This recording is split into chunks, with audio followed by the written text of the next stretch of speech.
Hey, Perry Lawrence from Small D Film School here, and we're going to do an affordable camera shootout.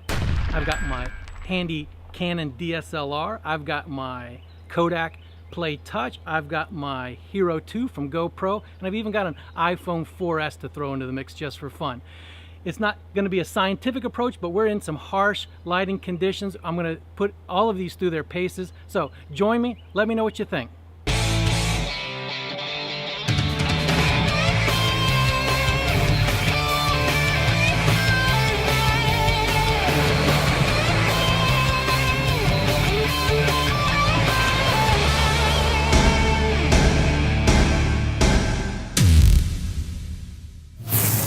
Okay, first up, I'm shooting with my HDSLR from Canon. It's a Canon T2i. You know, these cameras came out and really took the world by storm because of their affordability. This price range is right around $600. There's the T2i, the T3i, the T4i, the 60D. All of them are rock solid cameras. So I am using my on-camera mic. I've actually got a Rode boom mic. I'll show you a picture of it. I've got a Rode boom mic so you can really see what you can do in a run and gun situation. All of these shoots I'm going to set up today are going to be in a run and gun situation. What else I got going on?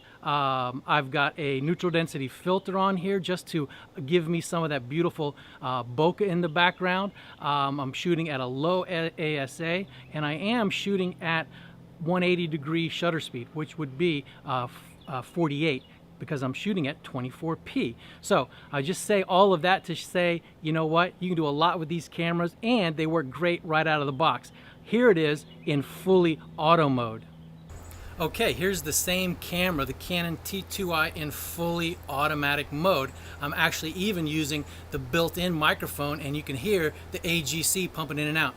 So I just wanted to give you an idea of what this camera can do standard, plus what it can do when you add some bells and whistles to it. We'll get into all the bells and whistles in a later episode. But now, let's check out some other cameras. Okay, this is the Kodak PlayTouch, straight out of the box, turn it on, hit go.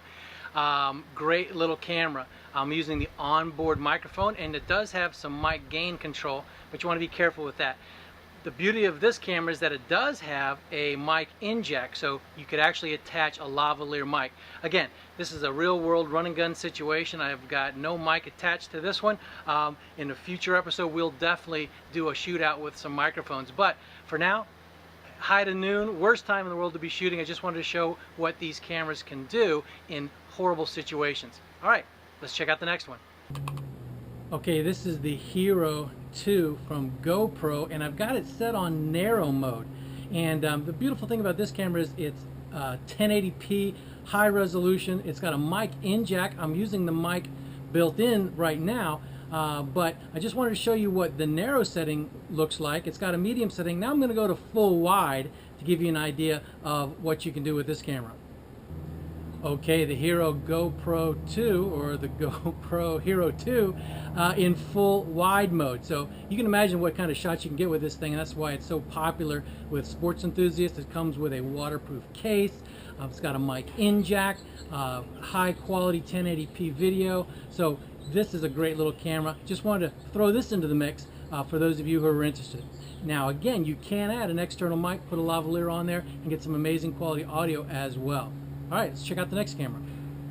Okay, my handy dandy iPhone 4S. The beautiful thing about the 4S is its high definition video. Not on both sides. The front facing camera that I'm using right now is 1080p. The back and rear facing camera is VGA quality. So you got to make sure you're shooting with the right one if you want to get the best quality video.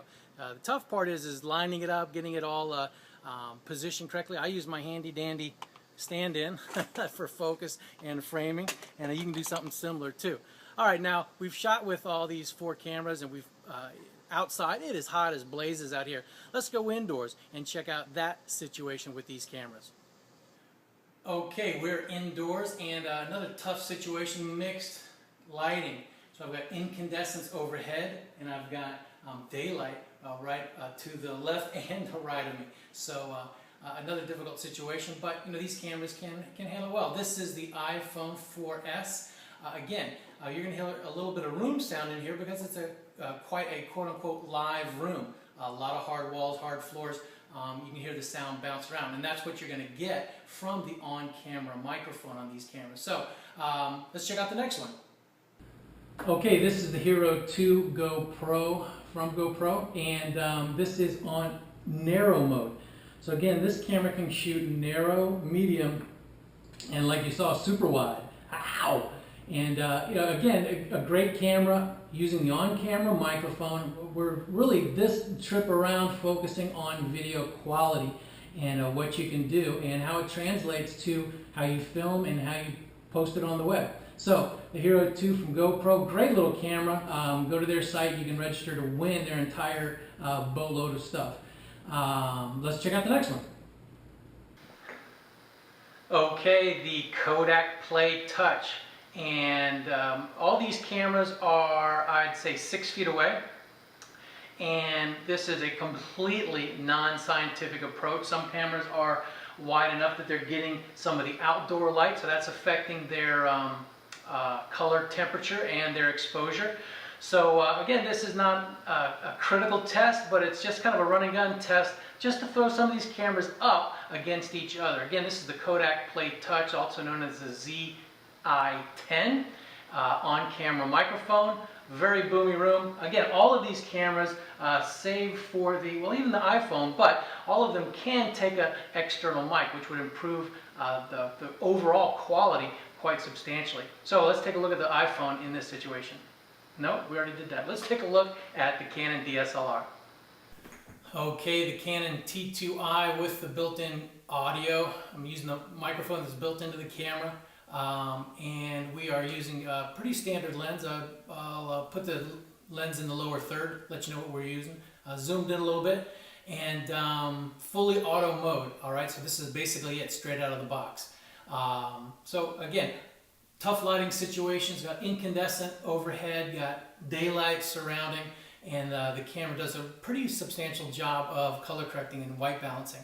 So let's take a look at some other situations. We'll run around, we'll record some situations outside, inside, just to show you, again, totally non-scientific, but run and gun, guerrilla style, how these cameras perform and how they compare with each other. Let you guys decide how you want to approach.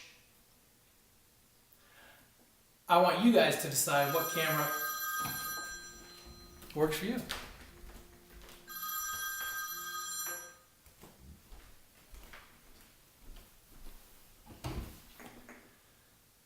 I want you guys to decide what camera looks best to you and what will serve best in your situations. Okay, horrible backlit situation, and this is with no additional lighting, just what happens to be mostly daylight.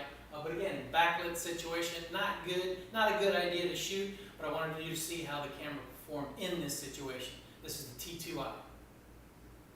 Okay, this is the Hero 2 from GoPro in narrow mode, and as you can see, it doesn't do quite as well in the backlit situation, but it does a substantial job. Again, we're using the onboard microphones on all these cameras because we want to do a visual test first. But I just wanted you to see that this camera can do quite a few things, and it can do quite a few things well. Some things it does fall short in, and I want you guys to see how that works comparing these things side by side. So again, Hero 2 from GoPro. What else can I tell you? Okay, continuing on with our backlit experiment. This is the iPhone 4S, and not much I can tell you. A couple of issues with the 4S, trying to find a tripod mount for one might be a little tricky. I've got a funky one that seems to be working. I'm just like ready to leap and grab my iPhone. But as you can see, the audio is what it is, and the backlit situation sometimes can really throw a camera for a curve. Another great thing about the iPhone is that you can focus on some specific points of your frame. You can do near focus, far focus. You get a little bit of depth of field even with it. But again, iPhone 4S, let's continue on with our experiments. Okay, I wanted to redo the 4S shot because when you tap on a particular dark area, it's going to adjust the exposure as well as focus on that area. So I wanted to let you guys know that you can adjust the iPhone. It's actually more adjustable than, say, the GoPro or the Kodak. So you got a little bit of flexibility with it. I wanted you to see an example of the focal point or the focus point and the exposure set on more of a dark area, whereas before it was set on the windows. So as you can see, the exposure has come up and the windows are now blown out, but at least my face is a little better exposed. iPhone 4S. Okay, the Kodak PlayTouch. Again, this is a horrible backlit situation. Some cameras perform better than others with these, and the beautiful thing about the GoPro and the Kodak PlayTouch is you don't have to mess with focus because it's infinite focus. It's such a small aperture that everything is in focus, just about. But I wanted you guys to see this situation. Sometimes you have to shoot in a backlit situation. Sometimes if you have the right camera equipment, you can shoot in a backlit situation. So again, this is the Kodak PlayTouch, and let's keep going. Let's move on.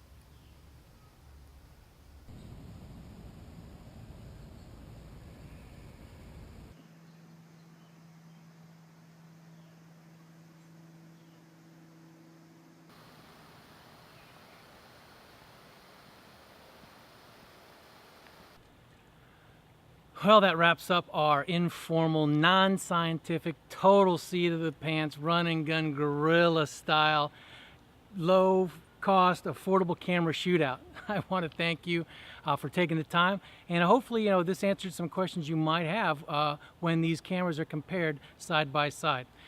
I'm shooting on the T2i now to do this closeout, and in auto mode, my face was a little bit dark, so I was just able to go into manual mode, up the exposure a little bit so that I had a better balance between the background and the foreground. So that's just some examples of things that you can do with a higher end affordable camera than you can with just a point and shoot.